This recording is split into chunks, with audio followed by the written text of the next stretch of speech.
dizer, não necessito de apresentações. Como imagino que todos sabem, foi nosso presidente, foi nosso diretor da escola, mas mesmo assim são algumas coisinhas pequeninas que eu colecionei aqui, embora evidentemente que o auge foi a direção da escola, mas há outras coisas, como por exemplo, o professor sempre dedicou a sua vida às ciências de educação, acho eu. À educação mais do que às ciências. À educação, sim, é verdade. Por várias causas de educação, nomeadamente o ensino profissional e outras. É doutorado em ciências de educação, licenciado em História, embora depois tenha passado para a gestão. Um historiador que depois fez gestão, foi secretário de Estado dos Ensinos Básico e Secundário, foi membro da Conselho Nacional de Educação, da Comissão Comissão de Políticas Públicas e Desenvolvimento do Sistema Educativo, representou Portugal em vários organismos da OCDE e da Unesco, é diretor de várias revistas dedicadas à educação, nacionais e internacionais. Muito recentemente foi presidente da Comissão Independente para uma Política da Natalidade em Portugal, toda a gente ouviu falar, foi feito um estudo sobre esta matéria, que foi amplamente divulgado nos meios de comunicação social no ano passado. Neste mês de abril foi eleito presidente da Associação Internacional das Faculdades de Ciências de Educação, esse foi agora, muito recentemente, e além de outros cargos, naturalmente. Mas, como eu disse, uma questão muito importante para nós, e eu agradeço imenso ao professor por estar aqui, é que é também nosso amigo, trabalhou connosco durante algum tempo, com estas pessoas meio esquisitas, que trabalham em coisas como leites e feijões verdes e antioxidantes e sistemas FIA, mas acho que foi, para nós pelo menos, foi um prazer trabalhar com o professor e eu acho que nunca publicamente tinha agradecido ao professor o tempo, a dedicação, o esforço que concedeu à ESP e, portanto, aqui fica o nosso agradecimento por isso e também por ter vindo estar este bocadinho connosco e participar e comunicar connosco este tema. Vamos ver o que é que vai sair daqui. Obrigada, professor. Sim. Obrigado, Isabel, e para mim é um gosto estar aqui convosco, e por cima para falar destas coisas e não da ESB ou da Universidade. Eu vou deixar isto ligado por razões que alguns conhecem, para tentar, se for preciso, alguma coisa. Mas, portanto, depois eu estive cá com muito gosto e aprendi muito. Acho que foi uma experiência muito importante para mim também ter estado aqui convosco. Aqueles tempos muito difíceis e que, até por isso, foram particularmente úteis em termos de aprendizagem para todos. Mas eu sempre gostei muito de vocês, como sabem, não é? Acho que isso se notava, apesar das dificuldades. Portanto, agora quando me falaram para vir cá, a Isabel tinha dito que era para ver as novas instalações, e depois é que me disse que já agora também, não sei o quê e tal. Eu aproveitei que assim fazia as duas coisas, já andei aí há 1 hora e tal a ver as instalações. Mas acho que estão bem, no meio desta dificuldade toda. Portanto, e depois quando me falaram, e a Margarida, depois acertei com a Margarida esta vinda cá, eu achei que era interessante falar de uma coisa que não fosse diretamente a universidade, coisas específicas, mas falar-vos de uma reflexão que eu tenho andado a fazer já há muito tempo e que está publicada, eu tenho isso na minha página, está disponível de várias maneiras, mas que não tem formato em papel. Eu é que fiz uma edição em papel só para mim e que fui dando. Portanto, mas é o formato que está lá, é este que está, é este tipo de edição. Portanto, é uma reflexão, chama-se Quem Não Espera Desespera, que é um bocadinho diferente do ditado, porque de facto a questão central é quem não tem esperança entra em desespero. Eu acho que é muito o que está a acontecer hoje. E falar-vos de uma, quer dizer, da ideia, eu em alguns sítios que abordo estas coisas, as pessoas ficam muito chumbadas, não é?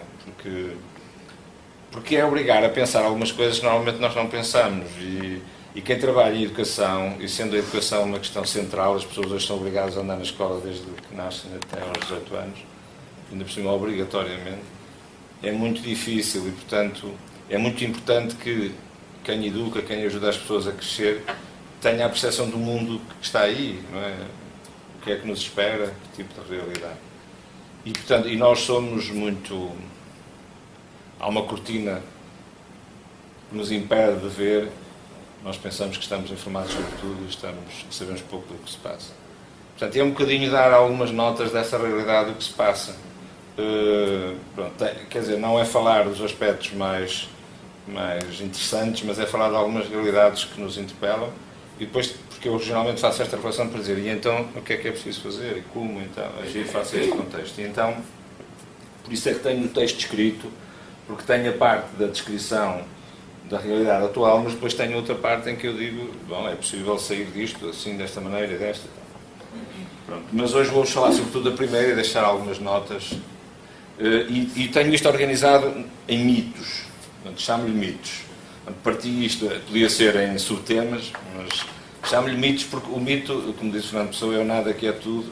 Quer dizer, é uma realidade que não é nada, mas que nos impede. Não é? O mito é uma tirania.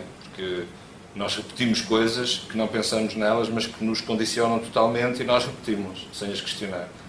Portanto, geralmente são realidades deste tipo, mais ou menos profundas. Depois há um textinho onde eu resumo só 7 desses mitos, retiro alguns. Pronto, depois se quiserem, estes textos podem, esta publicação não, podem ir à internet e imprimir que está. Também não tenho mais exemplares. Mas, em relação a isto, portanto, eu coloquei isto em 8 mitos, neste caso, eu descrevo 13, e aqui selecionei 8. Portanto, isto não está nesse ecrã e ele desce, os ícones não desce. Já passou. Já passou? Pronto. Nós vivemos um tempo de transição cultural. Sabemos de onde saímos, não sabemos para onde vamos, portanto, nós vivemos um tempo destes. Nós somos protagonistas de uma mudança da época. Não é?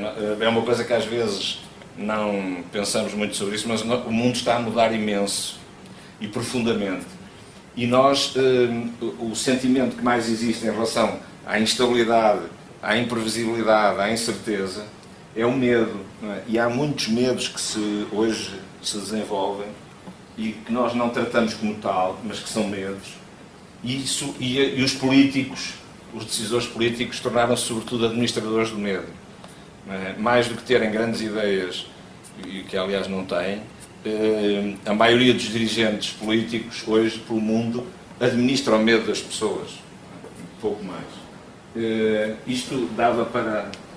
Só isto dava para aprofundarmos muito, mas há um livro muito interessante que se chama mesmo Os Novos Medos, que analisa estas realidades. Mas agora, esta percepção que poucas pessoas têm, que estamos a viver uma transformação profunda, saímos de uma realidade onde eu próprio cresci numa realidade onde só havia uma coisa para ver, uma coisa para analisar, uma roupa para vestir, não havia canal nenhum de televisão sequer, mas depois só havia um, e portanto, quer dizer, tudo era muito claro, só havia uma forma de ver o mundo e de pensar, só havia uma... Bom, e passamos para uma realidade onde tudo estourou, não é? Portanto, estes 8 mitos, o primeiro é este, do crescimento contínuo e ilimitado. Parece que não, mas a questão económica determina muitas coisas. Nós crescemos num contexto que ainda hoje ainda vimos desse tempo, isto tudo é muito lento, não é? A inércia, no que nós falávamos há bocado, ali no andar não sei quantos ainda há um quadro do PEDIP. Passamos há bocadinho por um quadro do PEDIP que ninguém se lembra de tirar lá aquilo, não é? É a inércia. Qualquer dia, isto já vocês estão todos na Foz, e isto é do IPP ou não sei o quê, e ainda está lá o quadro do PEDIP. Claro que isso é só um cenário, não é? Sim, claro. Nem é o tema de hoje. O crescimento contínuo e limitado.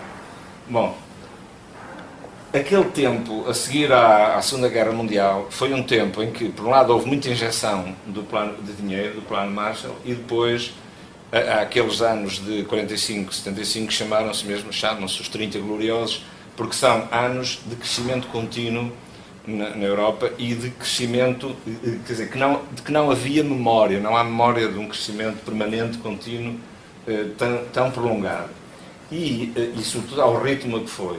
E por outro lado, quando as crises chamadas petrolíferas de 73, 75, que nos apanharam a nós logo, foi um primeiro alerta, mas a economia não reagiu, o mundo não reagiu, os dirigentes políticos não reagiram e assim chegamos a 2008. Não é? Imaginamos uma economia sempre a crescer, quer dizer, investimos muito no crescimento, dilapidamos imensos recursos, a terra tornou-se um bem em perigo e em Portugal, concretamente, começamos a gastar o que nunca ganhamos. Portanto, nós, a partir de 75, 76, a nossa despesa pública é sempre superior à nossa riqueza. E nós fomos gastando sempre, portanto, sem nos questionarmos muito. E hoje também, num momento em que era fundamental olhar para trás e ver se esse modelo de crescimento, nomeadamente crescimento da economia, onde a economia não é uma economia ao serviço das pessoas, não é uma economia com os princípios sociais, é uma economia que está subordinada, em primeiro lugar, ao lucro e, em primeiro lugar, digamos, a grandes interesses internacionais, não é? E isso é uma coisa que não faz sentido. Não é? Por isso, é uma das razões porque eu digo que há um carro desgovernado que vai contra a parede. É evidente que há uma economia que vai contra a parede, isso não vai ter saída, não é humano. Bom. E também não se vê em forças políticas a fazer o balanço deste tempo. Há algumas pessoas, umas poucas, e para ver se é possível corrigir esta trajetória. Isto já está outra vez. Já não passa outra vez. Com seta. Como? Faço eu aqui? Com as setas. Não vai, não. Vai. Depois o mito, que vocês estão muito também envolvidos nisso, o mito da complexidade social. É outra coisa que hoje não se pode... a gente abdica de conhecer o mundo, a realidade, de se perceber até no próprio mundo em que vive, porque é tudo muito complexo. Hoje é tudo muito difícil, muito complicado. E então nada tem explicação. A gente quer perceber uma coisa, mas nem tentes. E tal. É um mundo da hiperespecialização e onde, digamos, nos fazem crer que as questões fundamentais do ser humano não são as mesmas de sempre. Não é? Nascemos, vivemos, morremos, estamos aqui a fazer o quê? Qual é o lugar do outro? Qual é o meu? As questões são as mesmas, não é? E que é tudo muito complexo, mas o que é complexo? É importante, quer dizer, essa capacidade de questionar e depois, sendo certo que o desenvolvimento tecnológico está-nos a levar para modelos e paradigmas de desenvolvimento técnico que não são, e económico, o outro era económico, este é o técnico, que não são controladas politicamente, isto é, pelos cidadãos, pelas pessoas com as suas opções. Nós não controlamos bem o desenvolvimento tecnológico, nem estamos a controlar bem o desenvolvimento económico. E, portanto, o que é que acontece? A política é capturada pela economia e aqui a política é capturada pela tecnologia. Por exemplo, a questão do desenvolvimento da inteligência artificial, da robotização hoje, está a atingir patamares completamente loucos, não é? O grande investimento, na realidade, em termos de investigação e desenvolvimento científico nessas áreas, é a luta contra a morte, é tentar, digamos, prolongar a vida, é esse o grande investimento que se faz. E a própria ideia o próprio desenvolvimento da inteligência artificial faz com que alguns cientistas e tecnólogos já prevejam o momento em que o sistema artificial vai ter mais capacidade de desenvolvimento tipo neuronal do que o cérebro humano.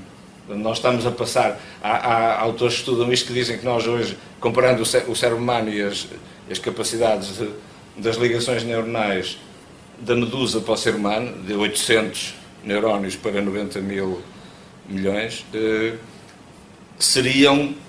serão o equivalente ao ser humano face a essas capacidades tecnológicas no momento em que eles chamam o singularity, que é o momento em que a coisa vai dar a volta, não é?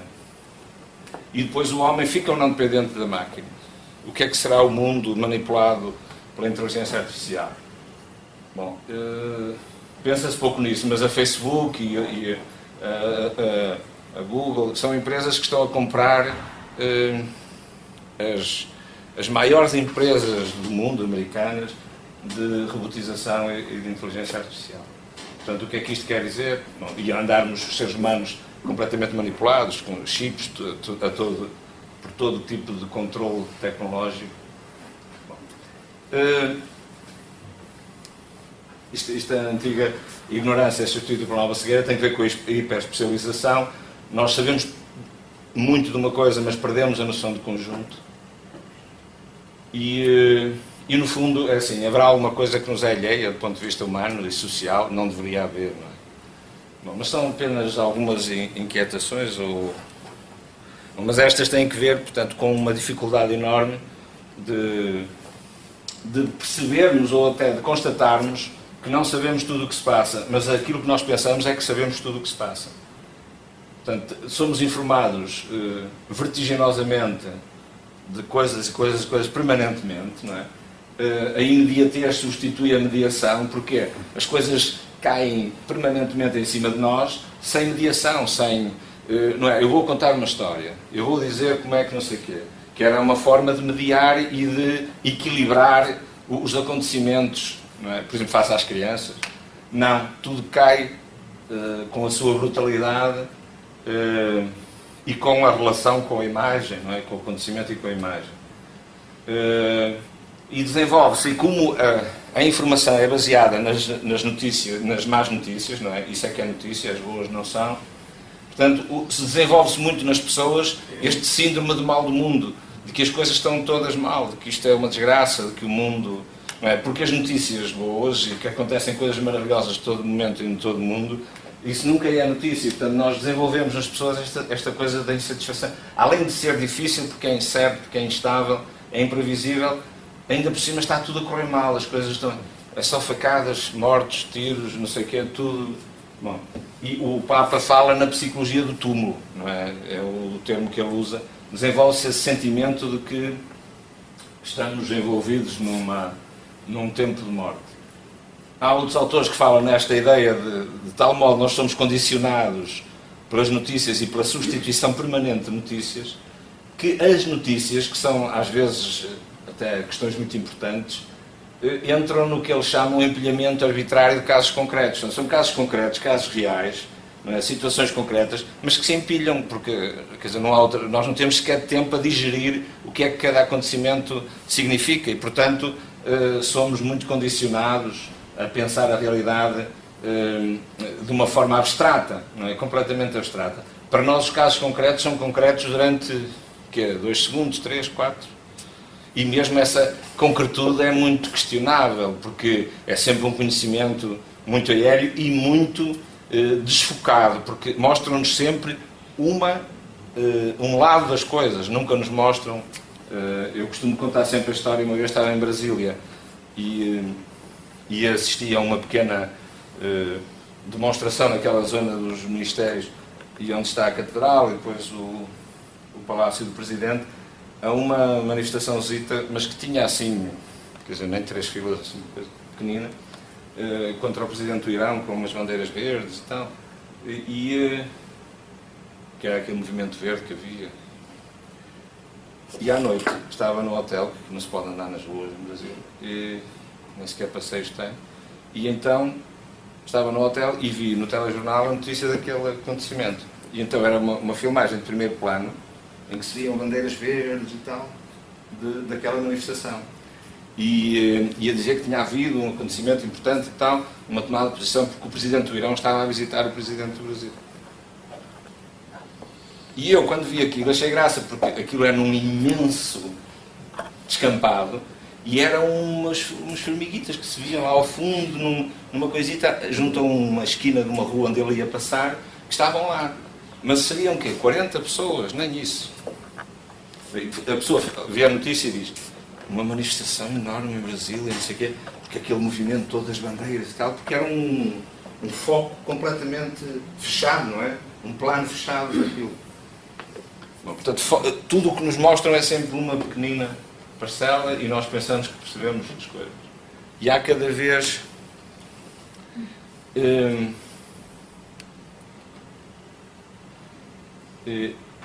Esta ideia de que o mundo... quer dizer, nós temos dificuldade em nos situar nesta realidade, não é? Temos dificuldade em perceber qual é o nosso lugar, em que sítio estamos, de que modo... Bom, não deixa de ser interessante que no tempo em que a sociedade da informação mais se desenvolve, nós estamos mais perdidos e cada vez mais fechados, não é? Quer dizer, parece que devia abrir e está a fechar a nossa capacidade de perceber o que se passa e de perceber o mundo em que vivemos. Bom, o individualismo, sim, também é outra grande questão, não é? Nós crescemos com esta promessa de que finalmente havia um mundo de cidadãos, desde a Revolução Francesa, essa grande promessa, o mundo dos cidadãos, mas muito nesta lógica, cidadãos independentes. Começamos a pensar que, fechando-nos sobre nós próprios, íamos resolver melhor as questões e pensar melhor a vida e viver melhor. E quebramos muitos laços sociais e pessoais. Por exemplo, os sindicatos perderam... algumas dinâmicas associativas perderam imensos, digamos, apoiantes ou militantes, e desenvolveu-se muito nas sociedades esta ideia de que cada um se dá com os que são iguais a si próprio. As pessoas continuam a ter amigos e não sei o quê, tá, mas é dos que são iguais. Portanto, o Bauman é que fala das comunidades de mesmidade, quer dizer, os mesmos. Nós temos comunidades que pertencem, mas que são os mesmos que nós. Portanto, por exemplo, o Porto, que é uma cidade típica nesse aspecto, quer dizer, o Porto foi construído, tem 25% da população em bairros sociais e ilhas, e os bairros sociais foram construídos sem ruas de atravessamento. Portanto, exatamente porque eram comunidades completamente fechadas, não é? Nós depois, passados 40, 50 anos, construímos os condomínios fechados. Portanto, mas é a mesma moeda, é a mesma coisa. E, portanto, estamos numa lógica de cada um com os mesmos, com os iguais. Portanto, e isto gera dificuldades muito grandes e violência, muita violência depois. Por qualquer razão, como não há diálogo, não há articulação, mesmo Paris, as mesmas coisas com a questão dos bairros à volta da cidade. Bom, portanto, esta questão da força dos laços, portanto, as cidades habituaram-nos muito a virar para dentro e a viver cada um por si próprio, e perdeu-se muito aquilo que se chama a força dos laços frágeis, que são aparentemente frágeis, mas que são decisivos. Portanto, e esta questão de cada um virado para si, porque o problema não é... Portanto, nós, aliás, é muito engraçado que, do ponto de vista do discurso e da nossa própria concepção do mundo, nós fomos crescendo na perspectiva da importância dos cidadãos. Mas debaixo do conceito de cidadãos, a maior parte das vezes não estão pessoas, não é? São números, são cidadãos. E esta coisa da cidadania que tinha na nossa cabeça outra promessa, outro objetivo, está-se a reduzir muito a... é mais um, quer dizer, porque não vamos para o lado das pessoas, não é? Mesmo no sistema escolar desenvolvemos muita lógica da educação para a cidadania, da participação, está bem, mas eu não sei, nem sei quem sou, não é? Eu não sei quem sou. Aliás, aqueles alunos que estão ali por trás, está ali um a espreitar, e estes são miúdos que no Porto ficam pelo caminho, não é? Que as escolas deitam fora e eles também rejeitam as escolas, mas ficam pelo caminho, estão nos bairros, vivem de nada, não têm escolarização, portanto, e nós somos uma espécie de carro vassoura que vai apanhá-los e fazer alguma coisa com eles. E estes miúdos, quer dizer, não encontram, não têm, quer dizer, desde logo não se encontram a si próprios, não é? Vivem completamente descentrados numa vertigem contínua.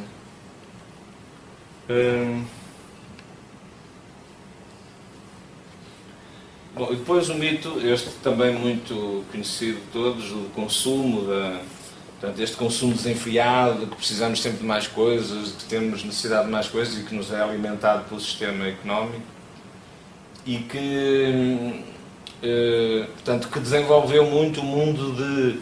Portanto, isto são os efeitos, não é? Os efeitos muito profundos, não é? A sociedade de necessidades. Nós somos uma sociedade de necessidades. Estamos sempre a perguntar que necessidades é que existem. Ou por exemplo, quando falamos do desenvolvimento social de por exemplo, Trás-os-Montes, então quais são as necessidades? É? Vamos sempre à lógica das necessidades, não é? Porque isto é muito mais do que comprar coisas. A sociedade de consumo tem muito que ver com isto. dimensionamos as pessoas e as sociedades pelas necessidades e não pelas possibilidades. Porque é raríssimo, quando vamos pensar o desenvolvimento de uma dada região, ou até das pessoas, não é? A nossa lógica é sempre das necessidades e não das possibilidades. O que é que essas pessoas podem fazer? O que é que já têm? O que é que podem... Porque têm imensas potencialidades e possibilidades. Não é? E eu acho que é das coisas mais... Quando, por exemplo, quando na universidade fizemos aquele projeto na Trofa, que alguns chegaram a ir lá, que era um projeto de desenvolvimento comunitário, a primeira coisa que fizemos foi o inventário das potencialidades da Trofa e das instituições que a Trofa tinha que podiam contribuir para isso. E foi uma coisa que deixou as pessoas estupefactas. Porque a nossa primeira constatação foi dizer, vocês têm aqui 100 e tal instituições que podem participar perfeitamente e é preciso dar-lhes força, desenvolvê-las, valorizá-las, reconhecê-las, que é o nosso primeiro conceito, é o reconhecimento, porque é conhecer de novo aquilo que nós já conhecemos, na perspectiva de valorizar aquilo que as pessoas podem dar e as instituições. Portanto, é um mundo de possibilidades. E portanto, em vez de uma sociedade da decepção, que é o que faz o consumo, não é? Consumimos, e no fim aumenta o vazio. Portanto, é esta perspectiva o consumo gera a sociedade da decepção, como diz o Lipovetsky, e contrapor a isso uma sociedade com possibilidades. Eu posso muitas coisas, a outra instituição também, mas se nós nos unirmos, temos um mundo com possibilidades muito maior.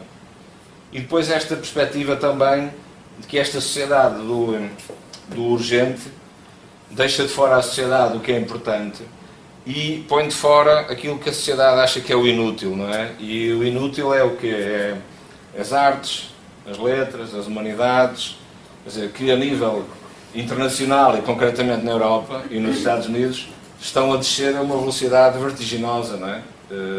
Eliminam completamente departamentos de universidades inteiras dedicadas a esta área e portanto, porque, sei lá, a literatura, a poesia, a música, tudo o que tem a ver com essas áreas, são coisas inúteis do ponto de vista económico, sim, em geral sim, pode dizer-se isso, mas, quer dizer, mas qual é a relevância que isso tem para as pessoas e para a sua realização?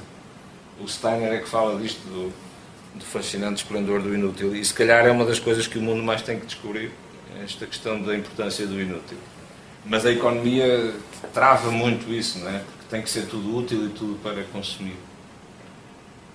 Depois, com estes vêm outros mitos, na perspectiva cultural, que é sempre a minha, a questão de que tudo é relativo hoje, não é? Aprendemos isso, e da neutralidade axiológica. Portanto, tudo é relativo, as coisas valem mais ou menos o mesmo. Uma pessoa que pensa, sei lá, a opinião sobre a eutanásia, ou sobre o aborto, ou sobre o que quer que seja, da vida em comum ou da economia, o pensar uma coisa e o seu contrário é igual, é tudo igual, é tudo relativo, não é? Vale o mesmo, são opiniões, não é? São tudo opiniões, são coisas... E por cima nós desenvolvemos um sistema escolar que repousa no Estado, e o Estado diz que o ensino tem que ser neutral. E, portanto, os professores, ninguém educa ninguém. Não é? Porque se um professor do sistema público está a dizer aos alunos, olha, cuidado, que tenham atenção a isto, a minha opção é esta, eu gostava de vos pôr isso pela frente, não sei o quê. Não pode, porque o Estado, diz a Constituição, não pode programar o ensino sob nenhuma orientação filosófica, estética, ética, religiosa e não sei o quê. Mas como repousa sobre o Estado esse controle, nós estamos a desenvolver os miúdos sem horizontes, sem limites, sem opções claras, não é?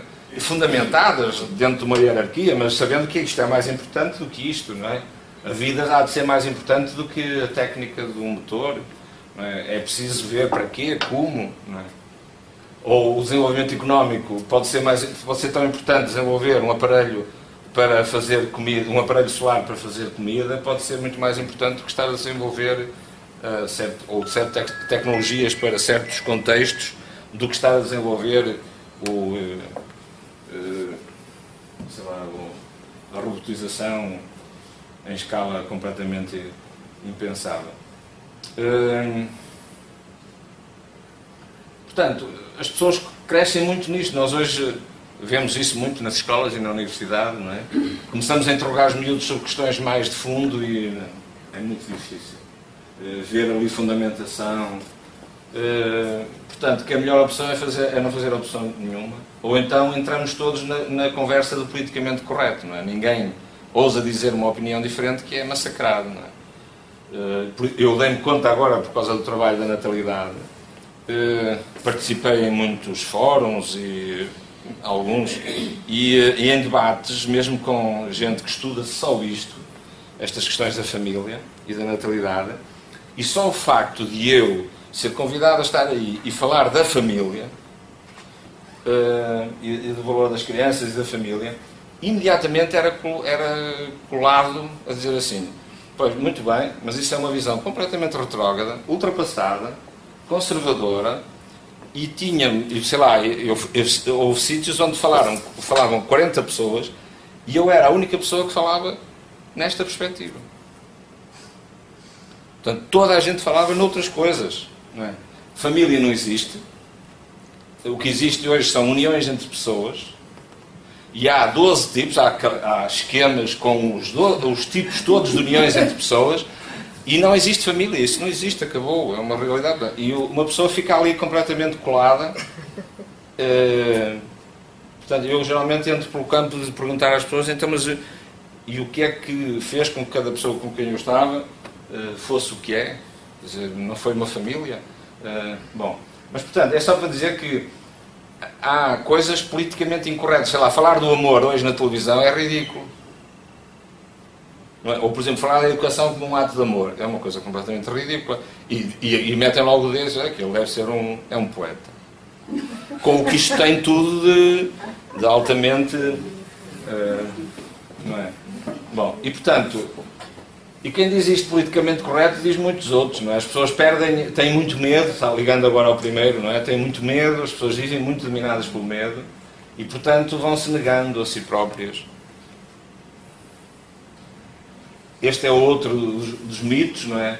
Hoje não existe a morte está escondida nos hospitais e não existe para as crianças e para os jovens e mesmo para os adultos, quer dizer, é uma coisa que a gente, ainda por cima estamos a lutar contra a morte em termos científicos, portanto, é uma coisa que estamos sempre à espera de não morrer, ou morrer lá muito para o fundo, e de preferência não morrermos, portanto, pode ser que até lá a coisa se resolva. Não, mas há muita gente que vive, aquela questão de congelar o corpo, ou congelar, tem muito que ver com esta lógica de dizer, bom, a luta contra a morte já faz prever que as pessoas vivam facilmente 100 anos, 150, não é? É uma coisa a breve prazo, não é? Portanto, a morte é uma coisa completamente escondida da sociedade. E a morte devia ser uma coisa bem presente, não é? Porque não há nada mais certo, é a coisa mais óbvia, morrer. E só que depois é uma sociedade que, não valorizando a morte, escondendo a morte, também não valoriza a vida. Não é? Porquê? Porque o pensar a vida implica pensar também a morte. E o pensar a morte dá uma dimensão diferente à vida. Não é? Porque convoca este mistério da vida e da morte. Não é? Porque a morte é uma parte da vida. As pessoas para morrerem têm que estar vivas. É que as pessoas depois parece que não percebem as coisas. Não é? Parece que aquilo é uma coisa depois.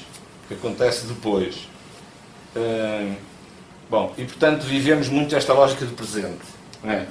Essa coisa de viver cada dia, pronto, tem aspectos positivos, mas o viver cada dia também é uma renúncia. Não é? Vamos viver cada dia. Viver cada dia quer dizer, não ousamos pensar uma realidade melhor, não ousamos lutar por uma coisa diferente, não ousamos manifestar uma opinião diferente. Bom, porquê? Porque isto melhor é cada dia. Entre a manhã e a noite a gente vai controlando as coisas e tal. Bom, mas não é? E renunciamos, abdicamos de tudo, inclusive de nos realizarmos a nós próprios. Não é? E quando damos para ela, estamos velhos, não fizemos o que queríamos, e portanto, e depois já é tarde.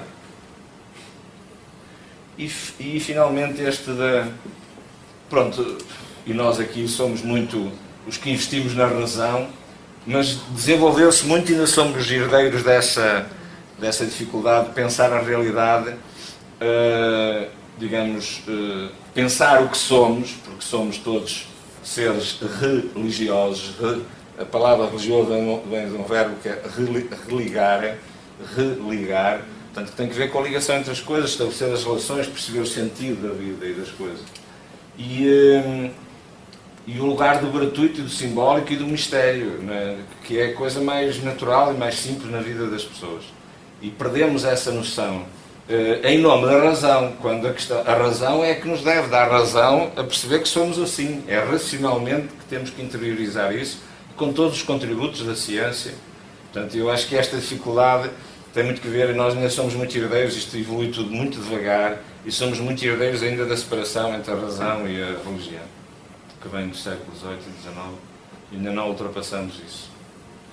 E, portanto, somos isso mesmo, seres de subjetividade. Bom, e visto isto, aqui um pequeno resumo: crescimento contínuo versus sermos conscientes uns dos outros. E, portanto, se o crescimento económico contínuo está ao serviço da realização das pessoas ou do lucro e da especulação financeira. A complexidade versus simplicidade, a sobreinformação versus subconhecimento. A ideia que eu tenho é que cada vez conheço menos, quanto mais informação tenho, e mais esqueço, que é outra faculdade que desenvolvemos, e o pensamento crítico que é preciso encontrar aí. Contrapor também a mesmidade não é só o individualismo, é a mesmidade, é estarmos, e mesmo as redes sociais, são as redes sociais com os amigos. Quem são os amigos? Os que são iguais a nós. E o laço social, que não é só o laço, é o laço social, as necessidades e as compulsividades, os quereres e desejos e as escolhas conscientes, o presentismo e o mergulho no mistério, o pragmatismo e a utilidade do inútil. Isto assim em termos muito rápidos. Bom, e então Portugal neste contexto, e nós, isto é uma frase de Dom Manuel que diz que Portugal é uma teima culturalmente, porque uma nesga destas de terra aqui há 800 anos e ter sobrevivido é uma coisa completamente improvável. A coisa mais improvável, se calhar em termos de país, é Portugal, e ter subsistido, e um país pobre, continua aliás, muito pobre, viveu como se fosse rico, mas agora paga a fatura. Bom, pronto, a minha perspectiva é de que, bom, isto é uma frase um bocadinho de uma epístola, não é? Que onde abunda a desgraça, superabunda a graça. Quer dizer, nós também temos de ser capazes de ver que no meio destas coisas difíceis nada está determinado, não é? A história não há fatalidades históricas, há responsabilidades históricas.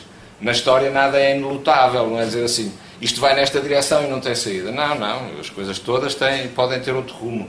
É preciso que tomarmos consciência disso e querermos isso, e fazermos o que é necessário por isso. E, portanto, a história está aberta, nada está fechado. Agora, o mundo hoje vive com muita sede. Aparentemente, não é? As pessoas não manifestam, porque é politicamente incorreto dizer que eu gostava de perceber melhor quem sou, ou coisas deste tipo, ou eu gostava de saber melhor como é que posso estar com outros de outra maneira. Portanto, estas coisas não são politicamente corretas. Politicamente correto é estudar, ser competitivo, participar numa sociedade competitiva, estar preparado para competir. Bom, essas coisas é que tirar grandes cursos, é sobre isso que importa falar, não é? Como é que Portugal vai sair e tal, vai desenvolver, criar emprego, coisas desse tipo, quando nós sabemos que o emprego nunca mais se pode criar. Quer dizer, quando a gente olha robotização, desenvolvimento da inteligência artificial e diz, do outro lado, vamos fazer crescer o emprego, quer dizer, é a loucura completa, mas ok, mas entretanto é isso, é o politicamente correto, não é?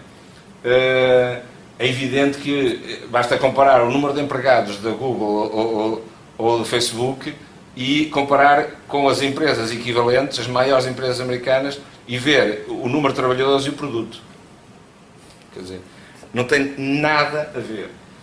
E isso é que é o mundo que estamos a preparar. E, portanto, temos muita sede. Não dizemos isso, mas temos.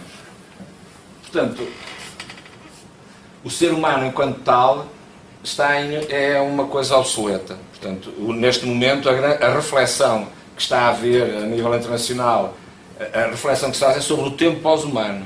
Portanto, já se está a falar é do tempo pós-humano, em que os humanos desaparecem como tal, como somos hoje, assim tão precários e vulneráveis, e passa a haver homens muito mais super-homens e que lutam muito mais contra a doença e contra tudo e mais alguma coisa, e portanto, onde a tecnologia tem um poder muitíssimo grande, muitíssimo superior ao que tem hoje, e é esse tempo, não é? Esse tempo, o tempo pós-humano que estamos a começar agora a entrar.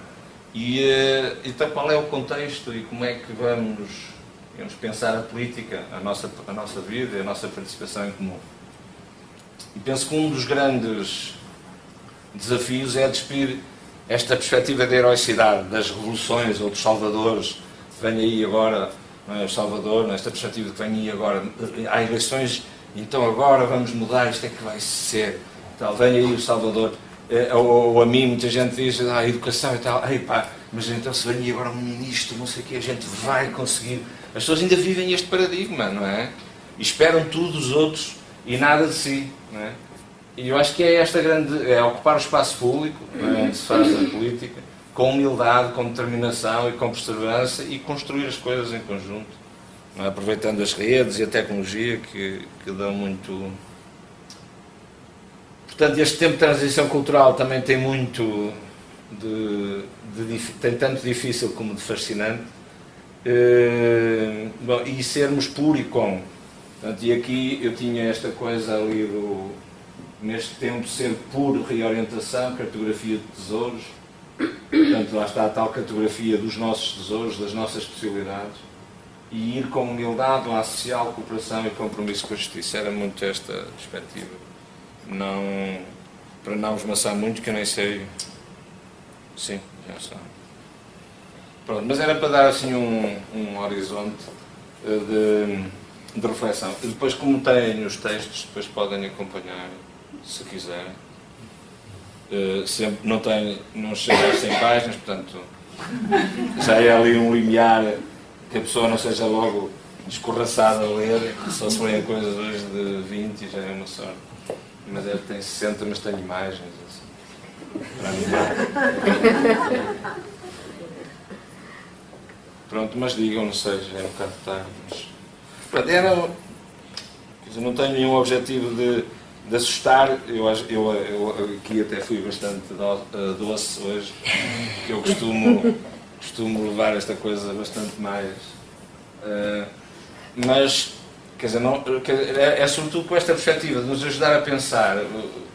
O meu objetivo não é fazer análises aprofundadas da realidade, é ajudar as pessoas a pensar. E partindo de elementos daquilo que é o mundo de hoje e digamos, de desafios que a sociedade de hoje tem. E é sendo muito realista, não é pessimista. As pessoas depois confundem pessimismo com realismo, não é? A pessoa ser realista, isto é, não fantasiar, porque uma das grandes saídas que existem no tempo atual é fantasiar.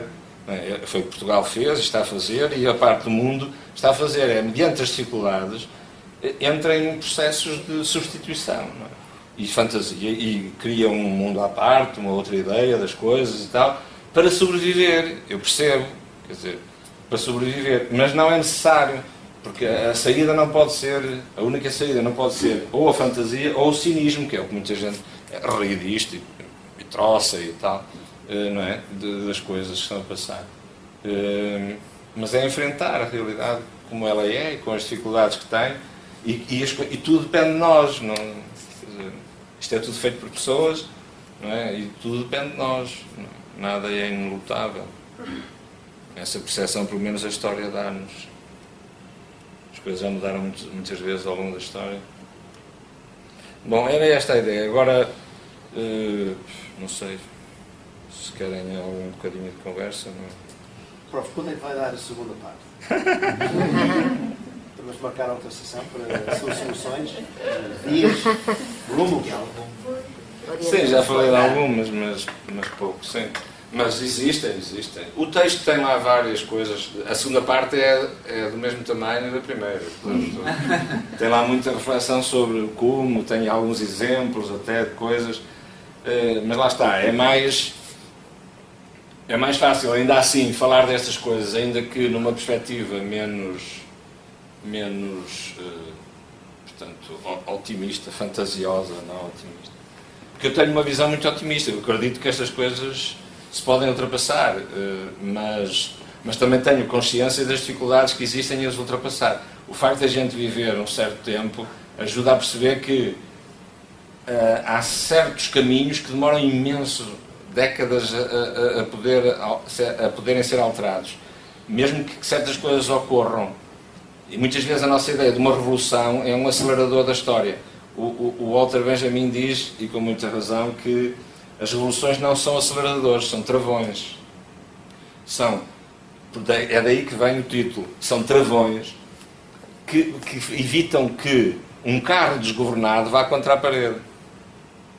Isso é que são as revoluções. As revoluções são momentos de tensão máxima porque se quer evitar que um carro que a gente está a ver que vai contra uma parede, que vá contra a parede. Então, tudo se faz para que esse embate não ocorra. Portanto, o que eu acho é que nós estamos num momento de transição cultural, há um carro desgovernado aí contra uma parede, claríssimo, na economia, na cultura, e, quer dizer, eu acho que é quase em todas as áreas. Há um carro desgovernado, de facto, ninguém controla já, não é? E a política, essa percepção da política em cada país e nas organizações internacionais, onde é que estão hoje as organizações internacionais a intervir, por exemplo, sobre o que se está a passar no Mediterrâneo? Nada, zero. Não existe nada, nenhuma. E, portanto, isto está desgovernado completamente. E, portanto, é um carro desgovernado, sem travões, que está aí contra uma parede. O desemprego não vai recuperar em alguns pontos, mas o desemprego vai aumentar permanentemente nos próximos decénios, permanentemente. É preciso inverter isso. Está bem, mas entretanto o carro já está a bater na parede, porque nesse caso está a bater na parede porque as pessoas que estão desempregadas estão a ser vítimas de muita coisa e, portanto, o carro já bateu na parede em muitos aspectos. Não é? E no que faz à vida das pessoas, estes miúdos que andam aí pela cidade, o carro bateu na parede há muito tempo e deu-lhes cabo da vida. E são pessoas com as quais não é possível trabalhar. Nós trabalhamos com eles e estamos bem. E são miúdos, quer dizer, em muitos aspectos insuportáveis, mas lá está. Mas a gente está ali para os ajudar a crescerem, a encontrarem-se a si próprios, que é a grande questão. E eles vão lá. Quer dizer, e não custa tanto dinheiro como isso. É mais caro pagar depois o sistema prisional, muito mais, e a vida deles toda pagada. Aliás, os estudos que existem é que 17 vezes mais caro à sociedade depois os custos disso. Bem, mas portanto, eu creio que esta ideia de que há um carro desgovernado contra a parede, que era o título que o texto tinha, mas depois eu mostrei-o a 2 ou 3 pessoas que dizem assim, opá, não, um carro desgovernado contra a parede. Quer dizer, isso para título de um texto, quer dizer, a pessoa fica logo desanimada antes de começar a ler. E então eu tirei coisa e pus e inventei isto, quem não espera desespera. Diga. Eu quando penso lá no que está a acontecer no Mediterrâneo, já ganho uma perspectiva que de repente somos todos uns felizardos e todas estas preocupações perdem importância. E se eu estivesse desempregada a pensar o que é que ia dar de comer à noite aos filhos era diferente. Mas na situação em que me encontro, acho que a vida realmente é cor-de-rosa e pronto, deve ser por estar aqui na escola, por isto tudo cor-de-rosa. Mas eu de facto gostava de ter ouvido falar um bocadinho mais sobre as soluções, mas uma das, nem sei até se já não usei aqui, mas uma das minhas citações favoritas é de que não se conseguem resolver problemas com a mesma mentalidade com que se criaram. E por isso eu estava, quem sabe, nós hoje vamos ouvir um pouco sobre como mudar, se tudo depende de nós, como mudar a nossa própria mentalidade, não é? E portanto, esse era o primeiro pedido, era se podia elaborar um bocadinho sobre isso. Agora, eu discordo de uma data de coisas que disse, graças a Deus, não é? Viva a diversidade. É que é bom. Quando diz, por exemplo, que o emprego nunca mais se pode criar, retomar os mesmos níveis, foi o que eu disse. Sim, quer dizer, que não conseguimos recuperar, não é? Este deslizamento em direção a números desagradáveis. Ele pode-se criar, não é? É preciso, nós conseguimos retomar, conseguimos inverter tendências, nós temos uma área de produção que absorve todos os braços que a gente lá quer injetar, que é a agricultura. Nós não estamos a apostar nisso como opção. Sim, e, portanto, eu sei. Portanto, não é que seja impossível face à automação. Nós podemos, na agricultura, em nichos de mercado, porque somos um país pequenino, obviamente, conseguir produzir coisas de elevado valor acrescentado que exigem mãos e não braços de robô e viabilizávamos assim mesmo aquelas pessoas que são desempregadas de longo prazo podiam ter aí cabimento. Nós optámos por não ir por aí, mas não era inevitável, podíamos ter feito essa São duas coisas diferentes. O desemprego era recuperável, no meu entender, se nós tivéssemos feito disso prioridade. A outra coisa que eu gostava de comentar é o mito do presentismo. Sim.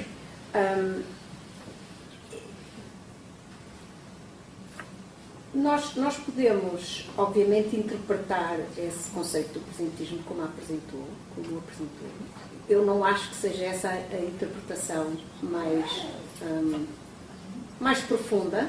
Acho que uma pessoa viver o presente, na medida em que o presente é o único momento em que se pode intervir, é fundamental. Nesse sentido, eu sou presentista. Sim, As pessoas vivem muito mais afogadas em culpa do passado e em angústia sobre o futuro do que no presente. E, portanto, tomara eu, no meu entender, que todas as pessoas fossem presentistas, nesse sentido de que é o momento ideal para a intervenção. Obviamente sem perceber a ligação, o contínuo do passado para o futuro, não é? Mas eu vejo o presentismo como uma grande vantagem que não é suficientemente exercitada. Posso continuar? Sim, mas eu acho que são mais focos diferentes das questões do que não é bem. Quer dizer, pode ser discordância à vontade, mas isso não é discordância. Porque, em relação ao desemprego, não é porque. Quer dizer, o que eu aqui disse é que essa forma fácil e fantasiosa de dizer nós agora vamos mudar. Não estou a falar de Portugal, por acaso está a acontecer um processo eleitoral ou pré-eleitoral em Portugal, mas a questão é geral. Nós vamos agora fazer com que a economia recupere o emprego. O problema é que, com este sistema económico, essa não é a preocupação. Com este foco deste sistema económico, não é essa a questão. E segundo, e o desemprego que gerar o desenvolvimento económico gera. Portanto, a sua questão subentende é que é preciso inverter muitas prioridades do crescimento económico que existe e do desenvolvimento económico que existe. Isso é já uma questão. E depois é que, com o processo de automação crescente e os processos de incorporação em termos de inteligência artificial implicam maior desemprego em muitos desempregos que hoje existem, muitas atividades que hoje existem. E, portanto, isso implica que no modelo atual, que era esta questão dos mitos concatenando uns com os outros, no modelo atual, nas preocupações de desenvolvimento económico que existem, o desemprego vai continuar a crescer. Portanto, em termos globais, em Portugal estamos numa fase que, por razões que todos conhecemos, aumentou. Mas, eu digo, a nível internacional, o número de desempregados vai aumentar, tem vindo a aumentar e vai continuar a aumentar. Não, a última coisa que eu disse é que nada disto é inelutável, a começar por essa do desemprego. É óbvio que é possível criar muitos empregos, é possível reconfigurar, eu não falei sobre isso, mas é possível reconfigurar o trabalho completamente no mundo. Claro que é. E está ao nosso alcance fazê-lo. Não é? E, portanto, essa questão não é que seja inelutável, nós temos de ter consciência e não entrar na falinha angélica e mansa e fantasiosa de que, por exemplo, do regresso à agricultura. O regresso à agricultura são dizem já as estatísticas em Portugal, há 3.000 jovens a regressar por ano nestes últimos anos ao campo e à atividade agrícola. Isto é espetacular, é ótimo. Podem ser mais, sim, estão 250.000 aí para o estrangeiro, sem dúvida, podiam ser mais e podem ser mais. E quem está a regressar é gente muito qualificada. Portanto, o que nós assistimos no vinho ou noutra coisa já é capaz de vir a haver em muitas outras áreas da atividade agrícola. E, portanto, eu não tenho, por isso é que eu digo, eu não tenho sobre isto nenhuma perspectiva fatalista. Agora, é preciso termos consciência do que é que as coisas são e do que é o regresso à agricultura. Essa coisa, é preciso dimensionar isso muito bem, porque estamos a tentar renovar o mundo e a esperança e estamos a envolver as pessoas nos mesmos problemas, não é? Nas mesmas dificuldades. E isso vai frustrar imenso as pessoas. Era só para pegar no exemplo do desemprego. O outro é a mesma coisa. Não são tanto diferenças no posicionamento das coisas são focos. O meu foco era para falar do aspecto negativo do desemprego. A questão, já noutra tertúlia recente ouvimos falar, enfim, de algo paralelo relativamente à anunciada obsolescência humana e de como a tecnologia vai reinventar isto tudo. Mas isto parece-me tão inacreditavelmente falacioso que, considerando o estado calamitoso em que está o ambiente e como a nossa base de sustentação biológica está periclitante, em muitos sentidos, está muito pior que qualquer outro aspecto da sociedade humana, a não ser para os desgraçados que estão nos peixinhos lá no Mediterrâneo.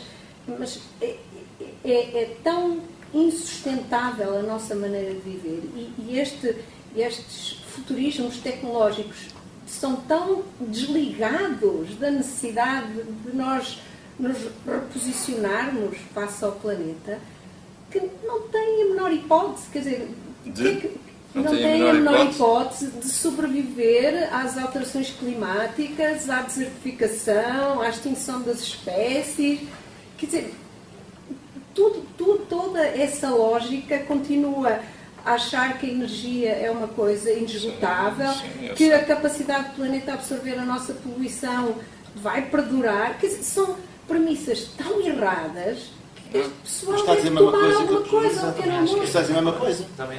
Não, estou a dizer que esse mito da obsolescência programada, biológica, não faz sentido, não corremos esse risco. Se calhar era bom se o corrêssemos, mas não corremos esse risco. Mas corremos, porque corremos a par do outro.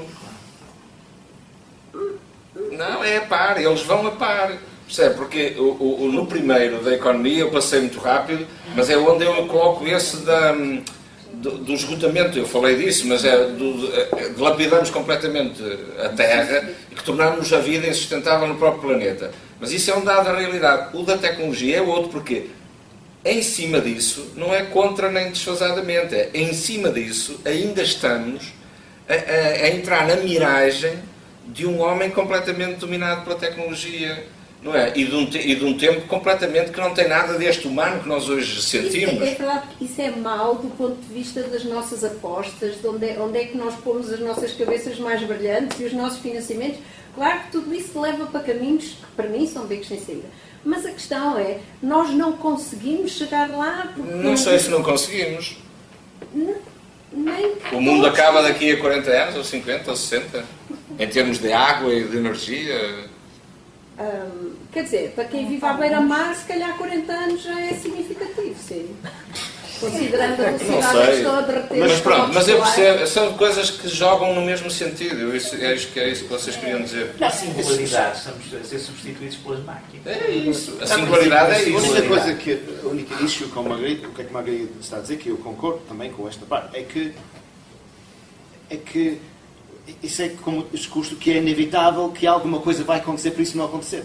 Mas eu não tenho tanto confiança. Eu também não. De que este é inevitável, que vai haver tal Salvador, e a Salvador será nós próprios, que vai remediar isso antes de ser tarde demais. Ou seja, tudo indica agora, continuando com o atual sistema económico, do que não há grande vontade de descontinuar a queimar o que é que está no terreno. Portanto, porque a economia pensada de outra maneira, e não só pensada, mas aplicada de outro modo, onde é que está a acontecer no mundo?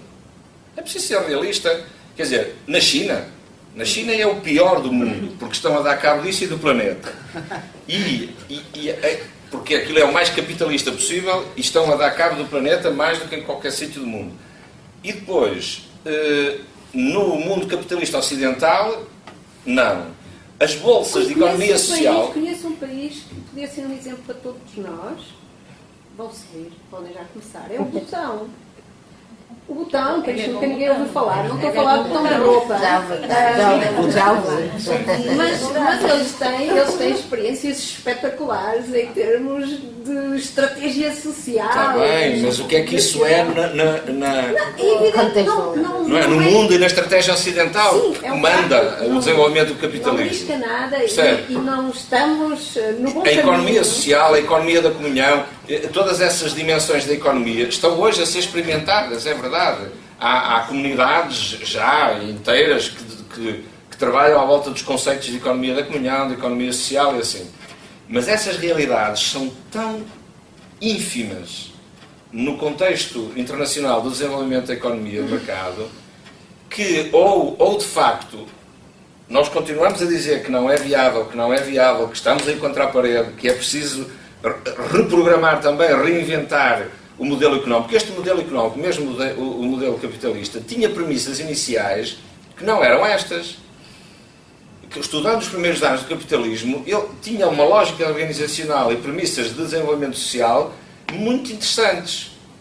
O problema foi quando nós desligamos completamente a dimensão, digamos, social e política da dimensão meramente financeira e do lucro.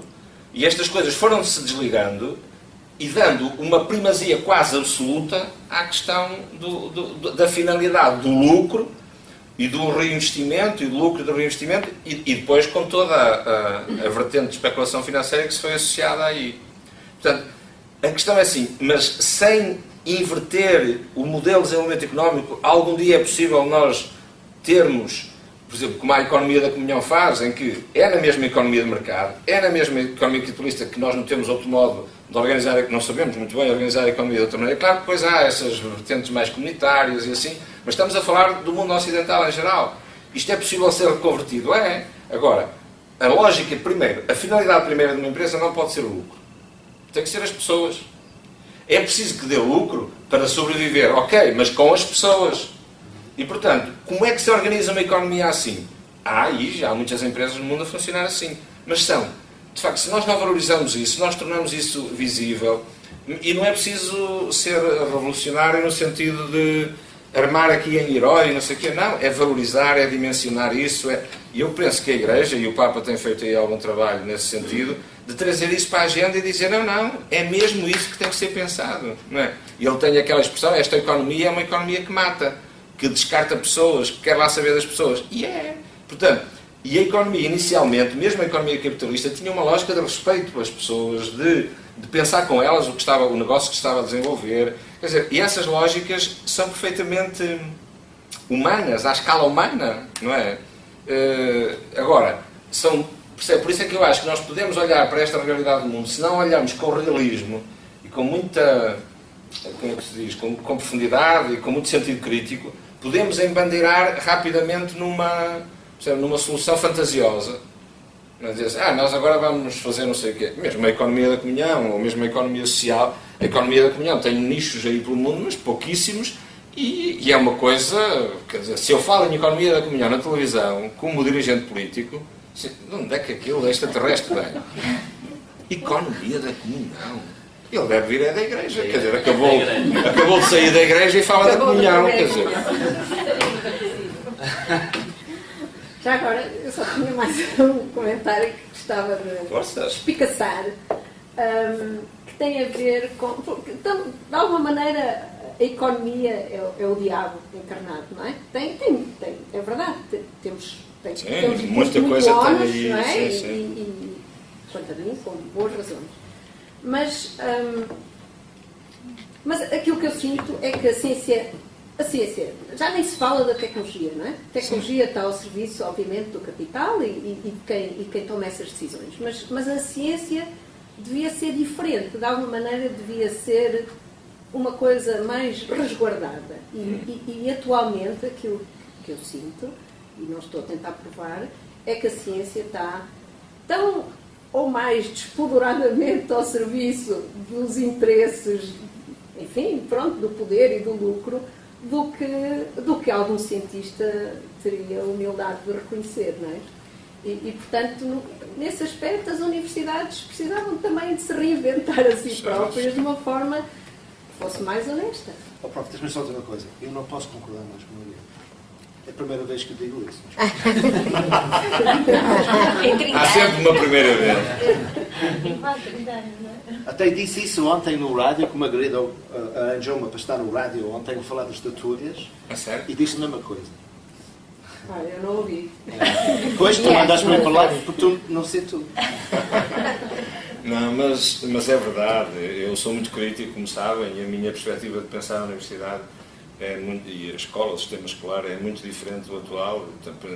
Até nesse aspecto, digamos, o pensar alternativas, no campo da educação, eu tenho isso muito claro. Qual poderia ser o caminho por onde se devia seguir. Mas está a seguir-se. É sempre a mesma coisa. Se nós olhássemos o mundo como ele é e tentássemos era construir em cima dele o possível, aqueles passos que se podem efetivamente dar, não é? Dentro dos contextos políticos que temos, da sociedade que temos, mas os passos que era possível dar, isso é que é viável, isso é que é importante. E, por exemplo, no campo da educação há muita coisa que se está a fazer pelo mundo. Nós não sabemos, não conhecemos, isso não é divulgado, não é valorizado. Então depois vamos à questão dos mídias, disso tudo. Mas para voltar ao campo da Universidade da Ciência, eu não posso concordar mais. Quer dizer, há bocado dizia aquela questão de porque é que as artes, as humanidades, ou a filosofia, tudo isso. A filosofia é a questão central, é a única dimensão do conhecimento científico que coloca perguntas a tudo, incluindo o conhecimento e o pensamento. Portanto, que nada fica inquestionável, incluindo o pensamento que se produz. E o ser humano está a hipotecar, não é, completamente a capacidade de questionar o mundo. Porque está a reduzir assim a zero, não é, e fecha a dimensão artística também, porque pega no mundo ao contrário, de lado, pega na realidade das dimensões mais inacreditáveis que a criatividade humana permite criar e ajuda-nos a ver o mundo de outro modo. E também é fundamental para pensar o mundo. E nós estamos a destruir isto. Ninguém está a destruir com uma pistola, não é? Ali escondida e à espera de mais um curso, mais outro. Não é essa coisa, mas todos estamos a entrar e embarcar nesta coisa que é, nós damos por ela e a gente olha para as estatísticas e vê, passaram 5 anos, mais X cursos no mundo ocidental foram destruídos em universidades nestas áreas. Mais 5 anos, muito mais ainda. Quer dizer, e a gente olha para isto e tem que tirar conclusões. Aquela autora que estuda muito isso, a Nussbaum, ou mesmo o próprio modelo do desenvolvimento do Amartya Sen e assim, vêm muito por esse lado. Por exemplo, o modelo das capacidades, pensar o mundo, que tem muito a ver com isto, com as possibilidades das pessoas, pensar a sociedade, nós e o desenvolvimento das coisas na base das possibilidades e não das necessidades. São redirecionamentos profundos de ordem cultural. Portanto, por isso é que eu acho que a reflexão mais importante a fazer hoje sobre a sociedade e o mundo que nos rodeia é cultural. É uma reflexão de incidência cultural. E é esta que eu proponho. Isto não é economia, não é não sei o quê, nem é, digamos, política ou a lógica do poder, não é para fazer nenhum programa político, é para pensar. E a reflexão que é preciso fazer é uma reflexão que é questionar as coisas, mas porquê? E porquê é que será assim? E depois também interligá-las, porque isto está tudo interligado. E nós estamos, de facto, a derrapar. Nós estamos numa fase em que estamos a derrapar imenso, sem travões, não é? E é essa percepção que é preciso termos, não para entrarmos em pânico, mas para termos um bocadinho mais de consciência de algumas coisas que era preciso deitar a mão, não é? Neste sentido de apanhar algumas pontas, não é? Que ainda é possível apanhar. Mas como diz o time, se calhar conversamos uma segunda vez sobre isso. É óbvio. Se quiserem, eu Era isso mesmo. não tenho dificuldade. Até gostava, porque é uma parte em que nós fazemos mais a ligação com esta, não é? E podemos ver. Então, se é assim, como é que é? E é engraçado ver o que se passa no mundo também, na busca. Não é por acaso, só para voltar à Singularity. Já construíram universidades para a singularidade. E porquê é que, no ano passado, o Bill Gates e mais o Stephen Hawking e outros meteram milhões e milhões e milhões num centro de estudos sobre a vida? Porque dizem eles, que estão preocupadíssimos com o cenário de derrapagem que o desenvolvimento da inteligência artificial e da robotização está a criar. E, portanto, enquanto que o mundo, em termos económicos, está a ir por esse caminho, eles dizem assim, opa, não pode ser, está aqui qualquer coisa que está a derrapar de uma maneira que já não há controle, vamos a investir, a pensar nisto. E criaram esse instituto. E que injetaram para lá dinheiro. Claro que não resolve, não é? Mas demonstra a lógica deles e a preocupação deles. E é um grupo enorme de pessoas. Portanto, esses são mais conhecidos, dão sempre a bandeira e tal. Mas a preocupação deles é só essa. O ponto de partida é o medo que lhes... O medo, porque é um medo. Não é? É o medo que os fez agir, não é outra coisa. E é a dificuldade a eles próprios perceberem. Eles também andaram a contribuir, alguns deles, para eliminar essas coisas como a filosofia, a arte e por aí fora, e agora andam aflitos porque não se conseguem entender. Portanto, eu não queria ser, digamos, o profeta da desgraça. Não era nessa perspectiva, mas a gente tem que pensar as coisas e elas andam muito ligadas e nós andamos tão absortos, não é? Na nossa especialização que depois perdemos um bocadinho a noção do conjunto. Vamos deixar a professora ir embora, senão vamos estar a... Muito obrigada. Está bem.